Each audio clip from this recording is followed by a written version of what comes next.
Hello everyone, me again. Hope you're all doing well. In today's video, which I hope to keep very brief, I want to talk about something that I feel, at least I underutilize as part of my everyday practice, and that is crafting, as in like arts and crafts. I feel that those of us who are still kind of quiet about our practice, or even those of us who are very, very open with our practice, benefit greatly from being able to create and creating our own tools and things like that. And I'm sure most of you are no stranger to crafting in some way, shape, or form. But I think, again, speaking personally, it's something that I really underutilize or don't think to use as often as I can. And so I want to share with you guys some of the stuff that over the course of my path, and now mind you, I've only been devoted to my practice now, I want to say maybe just under a year. I want to say it was over last summer that I finally decided, okay, I want to follow a pagan path. So a lot of the little crafty things that I've made have been experimental and actually have worked out quite well for me, so I hope to kind of continue creating them as I move forward. Some of the stuff I actually don't have with me right now, but I'll still talk about them.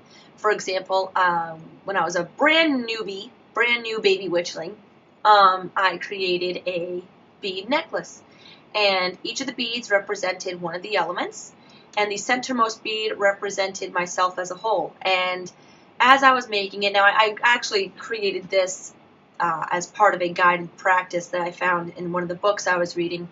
It's meant to reinforce that we carry the energies of all of the elements with us at all times, that we recognize them as part of our practice, and that we allow them to help shape us as we grow in our practice.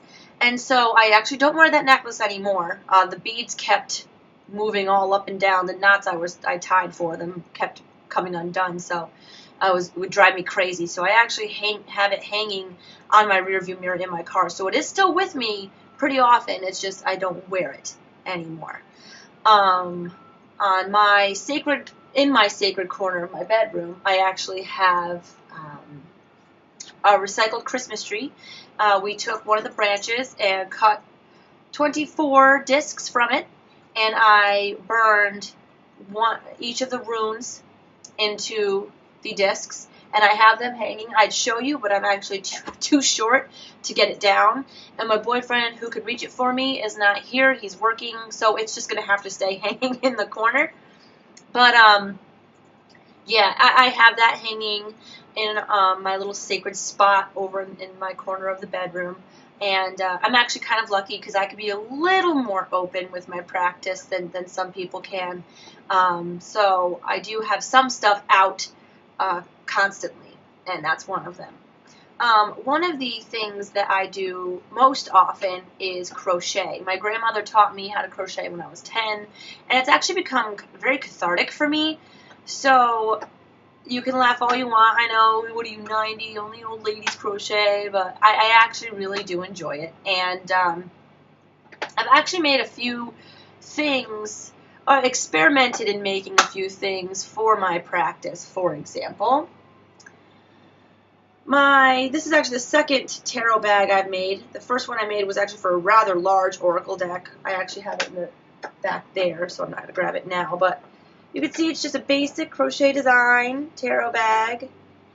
Kind of working on the whole drawstring thing. That's still a work in progress, but as I was crocheting it, I was putting my intent into it, saying that I wanted it to keep my cards safe and protected from any negative energy. You know, I was putting my will into it as I was working the yarn. So there are definitely different ways you can incorporate this kind of thing into your practice. Another crochet thing I made, this is the first time I'm actually showing him off. I don't usually show him to people. Well, that's a lie. He comes with me everywhere, so people do know I have him. But I never really explained to them what he is, only because it's my personal thing, but I'll share with all of you guys. I don't think he'll mind. I experimented in making a little doll. And as you guys probably know from my last video when I talked about my mini altar, I had one for Loki. He is someone that I work with closely and have a good relationship with. So I did make a little doll based on how I envisioned him from the myths when I read them. And he just kind of acts as a little talisman for me. I do carry him with me everywhere I go. He sits in my bag and he protects me as I travel. And at night he sits on his little altar over there. Well, it's my nightstand, but I kind of set up a nice little spot for him there. And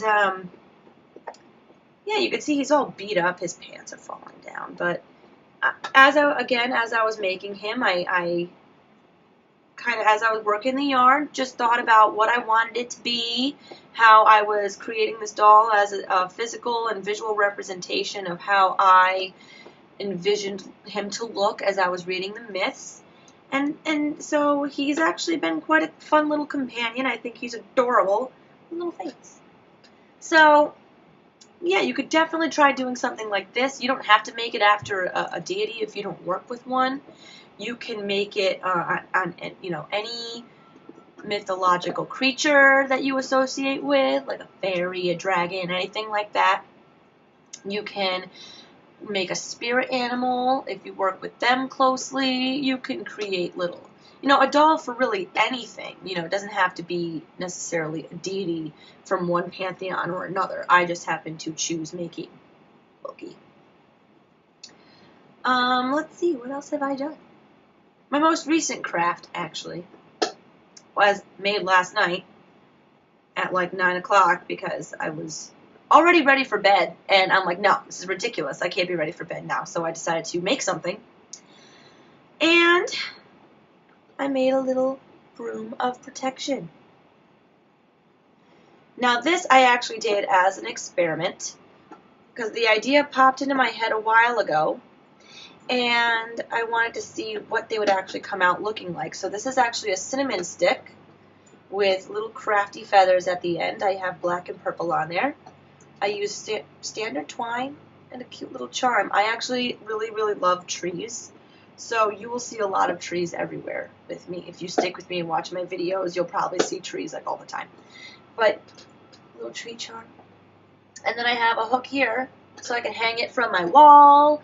Or if I want to tie a string, put this, replace my necklace and put this on my rearview mirror. Or even hang it at my desk at work. Now, I want to say one of my coworkers knows of my spiritual beliefs, and that's only because we have a lot of deep conversations at work, actually. And one day we were talking about pagan religions, and I started talking to him, and he's like, "You are one, aren't you?" He's like, "You follow that stuff, don't you?" And I'm like, "Yeah, yes I do." So he respects that. He leaves me alone about it. No scrutiny. He actually is very kind about it. So having this hanging on my desk probably wouldn't surprise him. But again, as I was making this, put my intent in there. Cinnamon is supposed to be, cinnamon is good for protection. It's also good for drawing in money, which I'm trying to get a house. So win-win. So as I was making it, putting my intent in there, my wishes for this as I was creating it, and there it is. So you don't have to be open about your practice to create. You can be creative in your creativity, if that makes sense. For example, if you absolutely cannot come out about your practice due to other religious reasons or for whatever the case may be a little more, be creative. I actually have seen several postings on one of these social networks that I'm part of, people creating their own prayer beads for different deities that they associate with.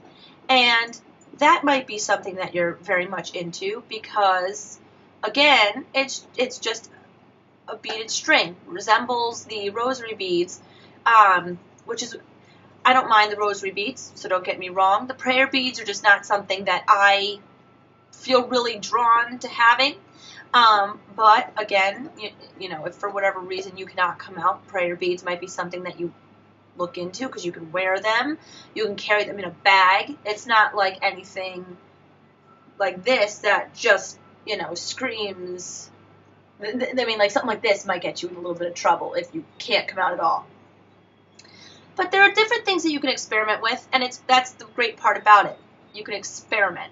Try your hand at something. Try to crochet yourself a nice bracelet in honor of that, you know, the mother goddess, or make yourself a set of prayer beads for Aphrodite, or crochet yourself a mini Loki like I did.